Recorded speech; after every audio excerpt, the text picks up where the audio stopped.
I'm Chris Horgan, Executive Director of Stewards of the Sequoia. I want to tell you about an urgent threat to recreation and access on your public lands. We have just uncovered a Pacific Crest Trail Association proposal seeking to create a 1-mile wide Pacific Crest Trail corridor and limiting trail and road crossings to no closer than 5 miles apart in order to provide more of a wilderness experience for the folks on the PCT.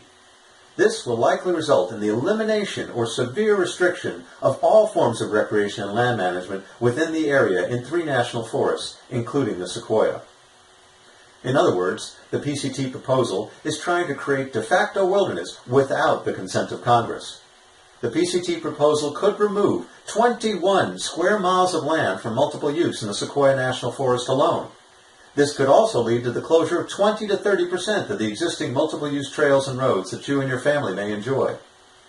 According to the Pacific Crest Trail Association website, they find it unacceptable to have existing motorized roads and trails merely crossing the PCT in the Sequoia and elsewhere.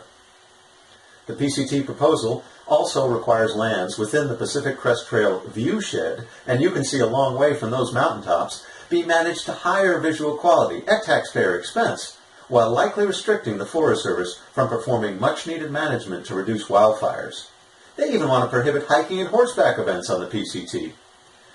Research by Stewards of the Sequoia has discovered that all of this is contrary to the 1982 Pacific Crest Trail Management Plan, which states that no corridors or zones will be established for the PCT, and that seeing multiple use, like road building, logging, mining, off-highway vehicle recreation, are part of the PCT experience. But the PCT plan supporters have apparently ignored those inconvenient facts. Is there some imminent threat to the Pacific Crest Trail justifying the new restrictions? Actually, the protections in place today are far more stringent than they were back in 1982 when the Pacific Crest Trail plan was developed. And an 8-month investigation by Kern County Sheriff determined the claims of off-highway vehicle trespass on the PCT in Kern County were false. One would think thousands of miles of exclusive-use Pacific Crest Trail stretching from Mexico to Canada across some of the world's most scenic lands would be enough to satisfy even the most ardent hiker or horseback rider. But apparently not.